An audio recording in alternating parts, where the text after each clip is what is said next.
ya memajukan desa ini itu merupakan peran serta masyarakat. Baik. Yang pertama, kita menyampaikan puji syukur kepada Tuhan Yang Maha Kuasa karena atas berkat dan rahmat-Nya kita semua dapat berkumpul pada kesempatan ini dalam keadaan sehat walafiat adanya. Jadi perlu kita panjatkan puji syukur kepada Tuhan. Yang berikut, pada kesempatan ini saya akan memberikan atau memaparkan yang namanya visi atau misi calon kepala desa. Bapak Ibu hadirin yang saya hormati, ya sebenarnya dalam konteks kita visi dan misi itu mungkin menujang Papri boga melaju atau mehebair dalam visi atau misi. Tetapi sebagaimanapun dalam hal-hal seperti ini, ya visi dan misi itu ya mestinya itu disusun secara baik, disusun secara benar oleh calon, baik itu calon kepala desa, calon bupati, presiden dan lain-lain. Ya, sehingga kita juga, saya secara pribadi telah menyusun visi dan misi atau program kerja yang akan kita laksanakan secara bersama ketika nomor 1 ini nanti terpilih untuk memimpin Desa Repi periode 2023-2028. Jadi periode kepala desa di Tegos bisa 2023 sampai 2028. Ya, masa baktinya itu mulai 1 Januari 2023. Baik, Bapak Ibu hadirin yang saya banggakan, visi adalah target yang akan dicapai oleh seorang calon pemimpin ketika nanti ia terpilih untuk memimpin sebuah wilayah. Itu salah arti visi menurut Tombor Dataho, menurut Tombor Hepafrin, bahwa visi adalah hal yang mau dicapai oleh seorang calon pemimpin, entah itu calon kepala desa, calon bupati, gubernur dan lain-lain.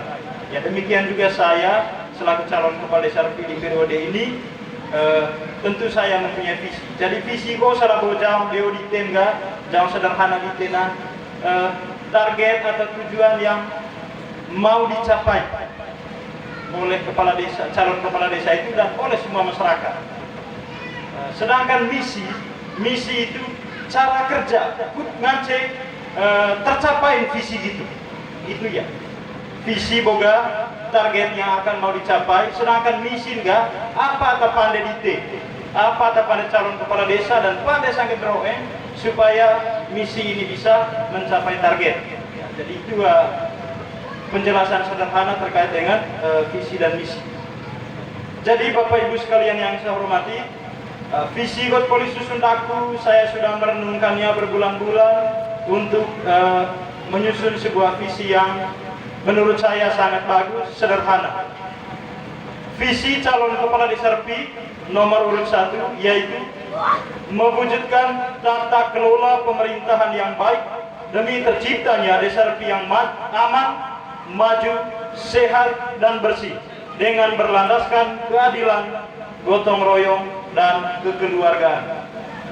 Jadi gitu visi, mewujudkan tata kelola pemerintahan yang baik demi terciptanya desa Repi yang aman, maju, sehat dan bersih dengan berlandaskan keadilan, gotong royong dan kekeluargaan. Baik, koneme visi go nema asekedaku mana hal-hal teknis yang harus kita buat secara bersama ketika nanti saya dipercayakan oleh Bapak Ibu untuk menjadi pelayan kita semua di desa ini. Jadi pemimpin desa atau pemegang kekuasaan. Pemimpin adalah pelayan masyarakat. Itu pengertian pemimpin. Jadi pemimpin itu bukan menjadi penguasa, bukan juga menjadi penguasa yang menguasai segala sesuatu, tetapi pemimpin itu mestinya menjadi pelayan, ya, pelayan masyarakat, pelayan roe. Jadi dari misi God Polito Boraku ada beberapa pemaparan misi enggak, hal-hal atau harus pandai lites bisa, pandai laku, pandai lite, kudut nganceng, ciptaan desa aman, desa maju, desa sehat dan desa bersih. Yang pertama, ya misi yang mau kita laksanakan adalah menyelenggarakan kegiatan pemerintahan desa yang baik untuk meningkatkan pelayanan publik yang cepat dan tepat dengan berlandaskan keadilan dan kekeluargaan. Jadi Bapak Ibu sekalian yang saya hormati, tugas dari seorang kepala desa itu ada 4 poin besar. Itu tugas di kepala. Tapi menurut aturan yang terbaru itu sudah 5. Tapi dari dulu yang sangat penting itu ada 4. Pertama, menyelenggarakan kegiatan pemerintahan. Sablando menurut jam dia naik bone, deserti atau lontone bompok le kantor deserti. Menyelenggarakan kegiatan pemerintahan. Jadi kegiatan pemerintah desa Gododa untuk melayani masyarakat. Jadi misi pertama maksudnya saya nanti akan melaksanakan kegiatan pemerintahan desa yang baik untuk melayani masyarakat yang cepat dan tepat. Salah satu yang saya akan mau capai contohnya misalnya untuk urusan administrasi kependudukan, pelayanan hak asal masyarakat. Itu terpenting kerja kepala desa. Bukan membangun hotel, bukan membangun jalan dan lain-lain. Itu soal kedua. Tapi yang pertama-tama yang mau dilaksanakan oleh kepala desa ketika dia terpilih adalah melayani hak dasar masyarakat. Mana hak dasar yang harus dilayani oleh pemimpin atau kepala desa. Misalnya pelayanan administrasi kependudukan. Jadi di tempat ini saya memiliki komitmen untuk melayani administrasi kependudukan itu berpusat di desa. Jadi nanti ketika saya dipercayakan oleh Ndema ACK semua untuk memimpin atau menjadi pelayan kita semua, saya akan berusaha keras supaya semua urusan administrasi kependudukan, entah itu kartu keluarga, KTP dan lain-lain, itu berpusat di desa. Jadi tidak ada lagi yang namanya calo-calo yang melakukan bisnis secara ilegal di tengah-tengah masyarakat. Nanti saya akan tentukan pegawai-pegawai desa untuk melayani kita semua. Yang penting satu hal, harapan bahwa kita melengkapi berkas atau persyaratan. Bagaimanapun caranya, pelayanan hak dasar terhadap administrasi kependudukan ini merupakan sebuah hal yang sangat penting. Ampo mana halang, ampo mana bayinan mete mana pandai kartu keluarga atau KTP sebagai administrasi dasar kependudukan, itu juga tidak ada guna. Sehingga dari kegiatan penyelenggaraan pemerintahan yang baik Kotomodako pertama melayani hak dasar masyarakat, yaitu terkait dengan pelayanan administrasi kependudukan. Yang berikut, kedua, melayani hak dasar masyarakat di bidang kesehatan. Jadi semua masyarakat desa Repi diberi keleluasaan untuk mengakses layanan kesehatan dasar. Akses layanan kesehatan dasar dasar di desa lain desa pelayanan kesehatan lanjutan mengalami puskesmas atau mungkin di rumah sakit. Pelayanan hak dasar kesehatan itu diakses oleh masyarakat berpusat di desa dan juga kegiatan posyandu di tiap-tiap kampung.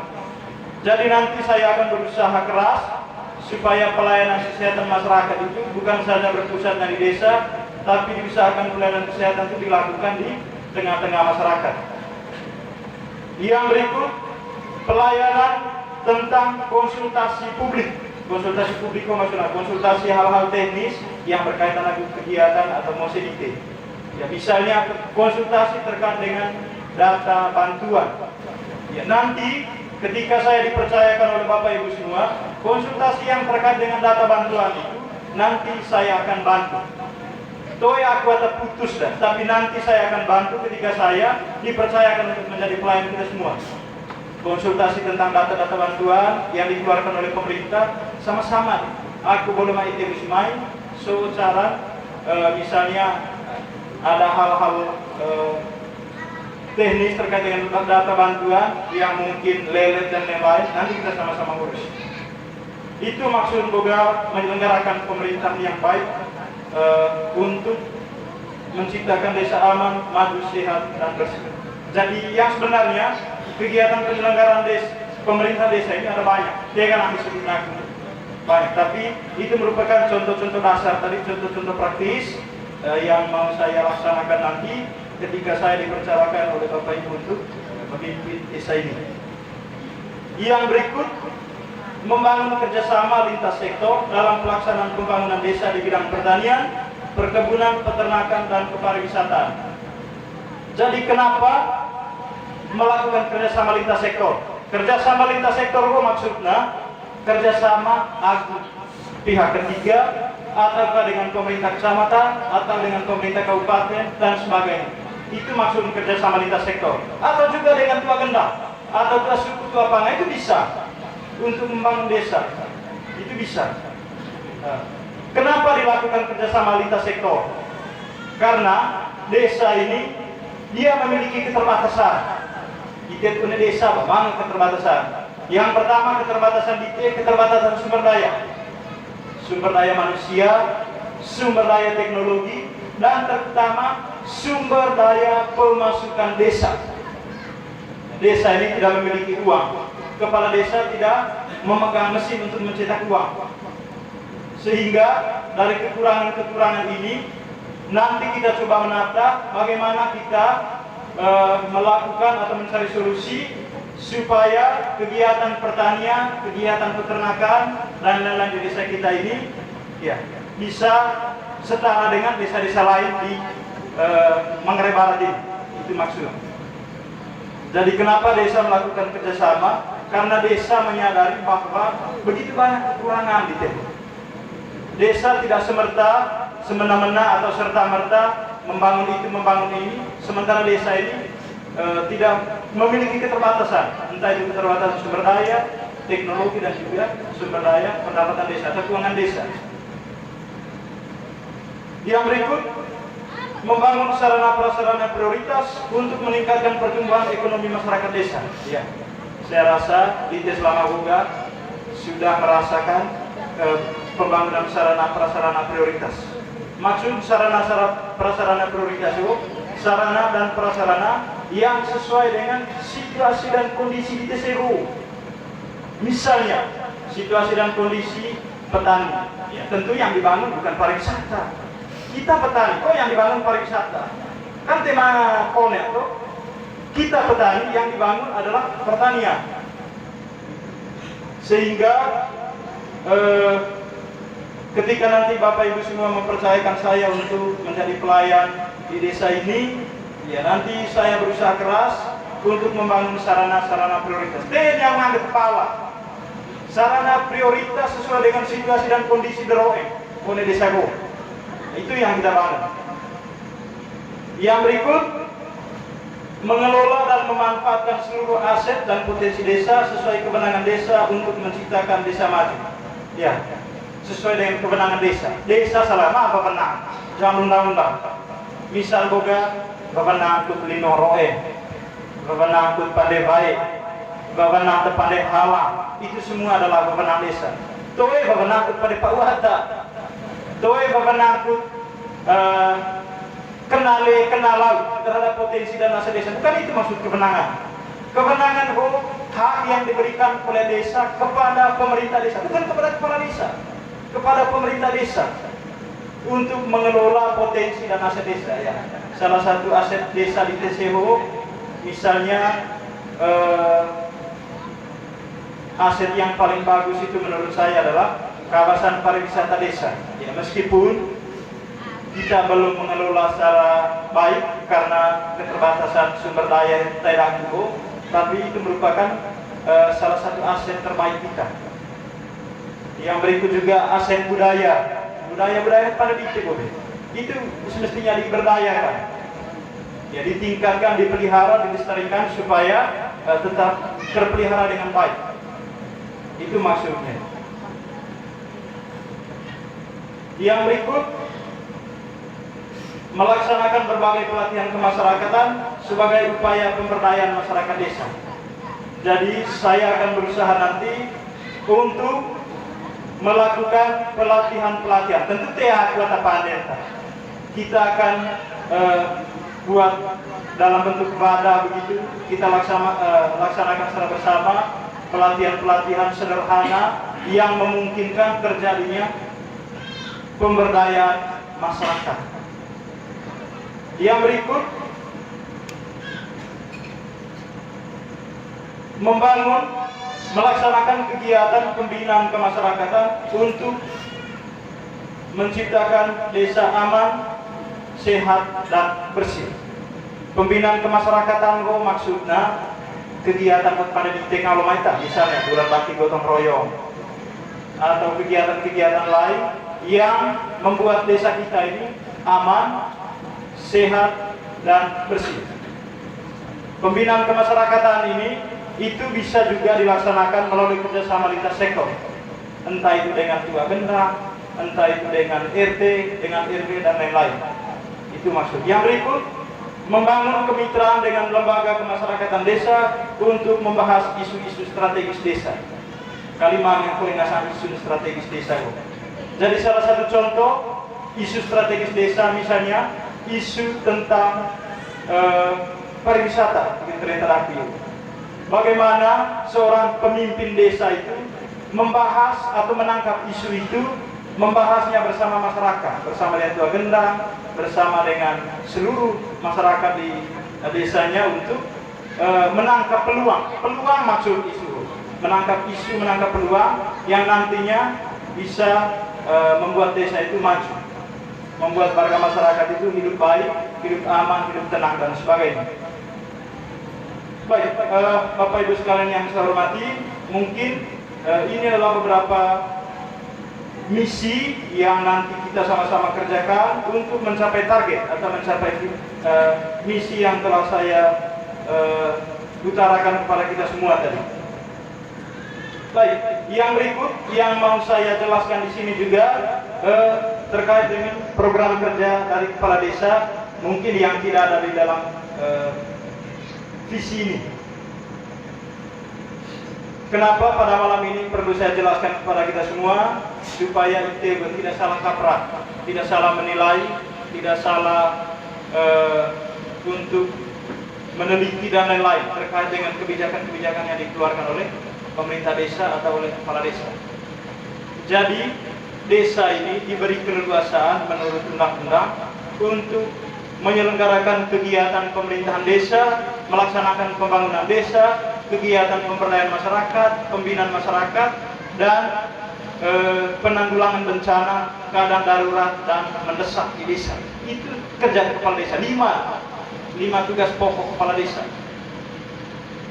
Jadi kegiatan desa ini tentu ada biayanya, dan biaya itu bukan diminta langsung dari masyarakat, tetapi itu diamanatkan oleh undang-undang melalui pemerintah daerah, pemerintah provinsi, dan pemerintah pusat.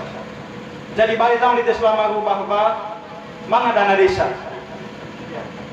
Dana desa ini ya mungkin boleh dikatakan itu yang menggiurkan kami yang menjadi calon kepala desa. Karena mungkin ingin dana desa calon kepala desa. Tapi mestinya bukan itu yang terpikirkan dalam hati calon kepala desa, termasuk saya. Bukan karena dana desa itu mencapai angka M, bukan. Saya berani hati untuk menjadi calon kepala desa karena saya memiliki niat, memiliki cita-cita supaya saya bisa menjadi pelayan di tetap. Itu tujuan dagang. Bukan untuk menguasai uang desa atau menguasai dana desa. Jadi Bapak Ibu sekalian, dana desa pemerintah itu TIC aturan. Sehingga saya harap tentang pengelolaan keuangan desa itu kita jangan salah menilai, kita jangan salah kaprah. Dengan nilai yang boleh anak kepala. Semuanya untuk menciptakan desa aman, desa maju, desa bersih, dan desa sehat. Yang berikut terkait dengan pengelolaan keuangan desa masih bahwa ya kepala desa bersama perangkat desa dan seluruh lapisan masyarakat itu bahu-membahu saling berkoordinasi satu dengan yang lain untuk memanfaatkan seluruh potensi desa termasuk keuangan desa. Dengan senggokan anggaran kepala desa. Semua keuangan desa itu nanti kita bahas secara bersama. Apa tak perlu pada layang lite ya itu yang mau kita bangun. Tunggu niat dengan kepala buat itu buat ini. Pembangunan desa mestinya sesuai dengan situasi dan kondisi desa. Ya, saya rasa Bapak Ibu sekalian sudah merasakan kepala-kepala desa sebelumnya tema ngasange pandeta. pandai sesuai dengan aturan, pandai sesuai dengan hasil nempuh. Ya. Itu juga yang mau saya teruskan, itu juga yang saya mau lestarikan atau mau saya lanjutkan ketika nanti saya terpilih menjadi kepala desa RP atau menjadi pelayan publik di desa RP ini.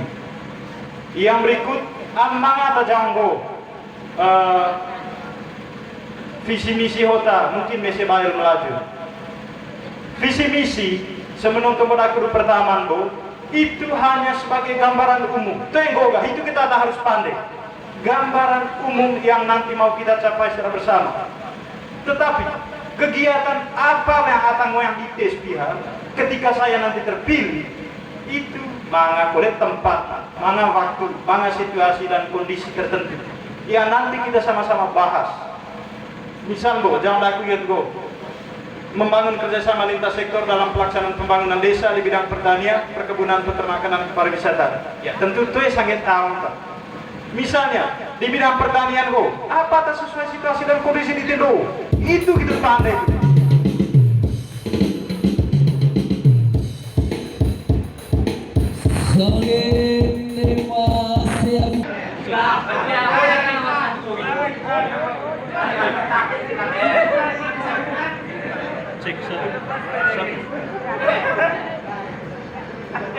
Satu.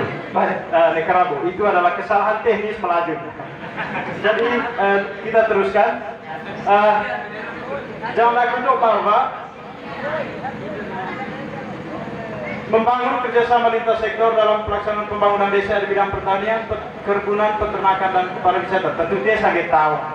Misalnya, oleh bidang pertanian sesuai situasi dan kondisi di Tindo, itu ya melaju atau melaju umum tapi mestinya yang harus kita buat nanti realita ada pada dite ketika nanti saya terpilih.